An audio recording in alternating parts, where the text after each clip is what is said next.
spirit whispered, its voice cold as the night air flew. From now on, you will be able to see the invisible necklace I place on those whose time has come.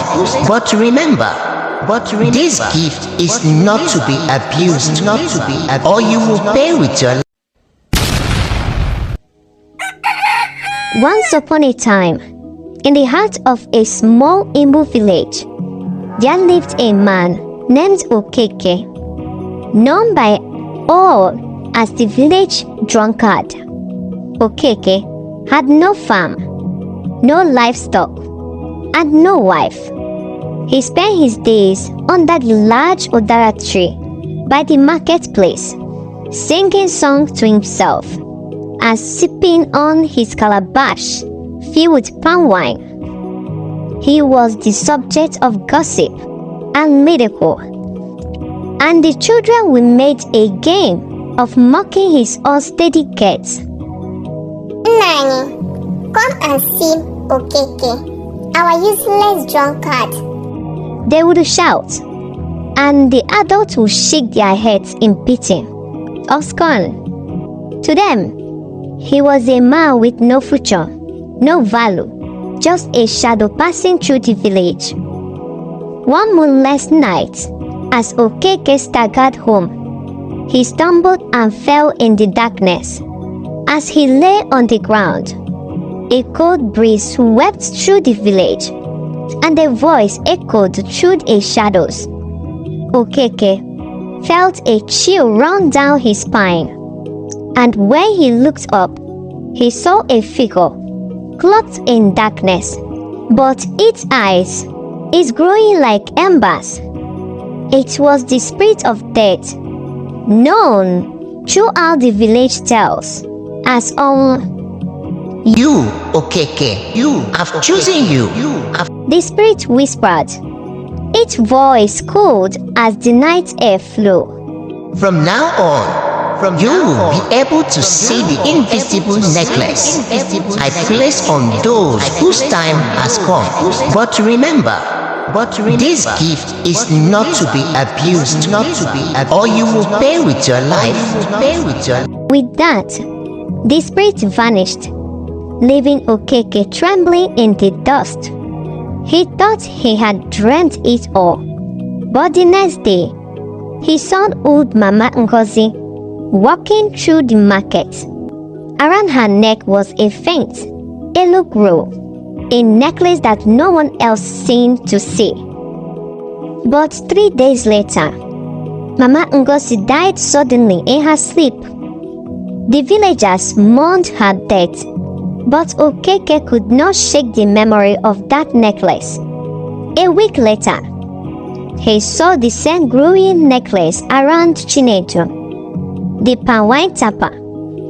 Okeke, embodied by the memory of the spirit world, approached Chinedu. Chinedu, be careful. I see the sign of death on you, he said, but Chinedu laughed it off and told the others. They mocked Okeke, saying the palm wine had finally driven him mad. But just as Okeke had said, Chinedu fell from a tall palm wine tree 2 days later and was found lifeless on the ground.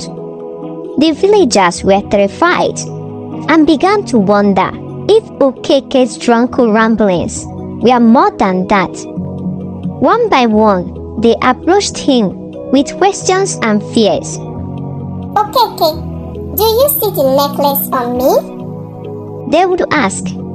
At first, Okeke tried to help them out of a strange sense of duty, and he began to warn those marked by the spirit of death.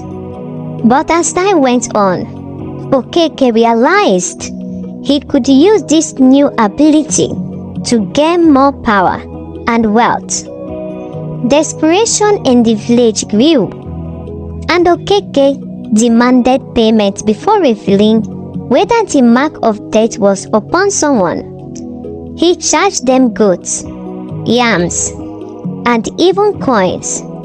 The poor feared him and the witches resent him, but they all paid before they were terrified of the unknown fate he could see.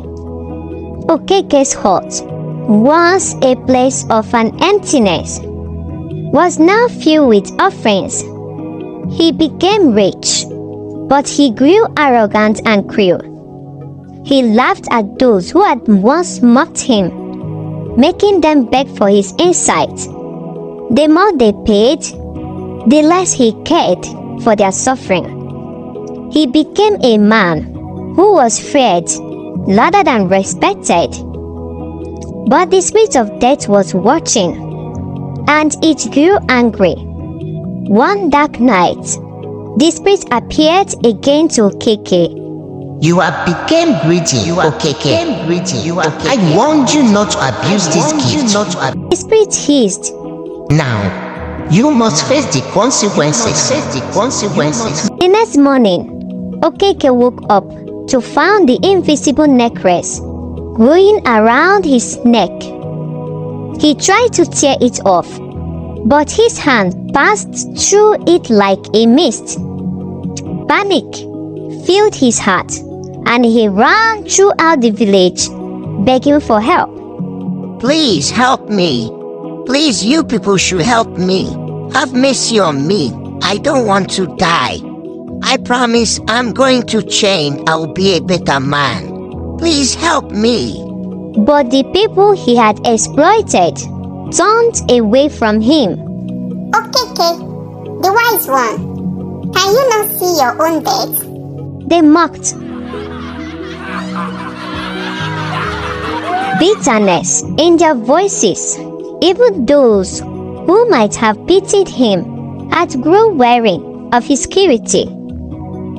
For 3 days, Okeke wandered, growing weaker as the weight of his fate pressed down on him. He pleaded with anyone who could listen, but no one could help him. On the 3rd day, his cry fell silent. They found him cold and lifeless in his hut, with a twisted expression of fear on his face. After his death, the villagers returned to their lives, speaking in the hushed tones of how Okeke's greed had brought his downfall. Some claimed they could hear the echoes of his final pleas in the night wind. His story became a warning, passed down to children and grandchildren, of how the pursuit of wealth and the power can lead one to a lonely end. Okeke, the man who had once been nothing more than a village drunkard, became a cautionary tale of greed and pride. And though the spirit of death continued its work in the shadows, it never chose another with the sight, for it knew the hearts of men too well. The end.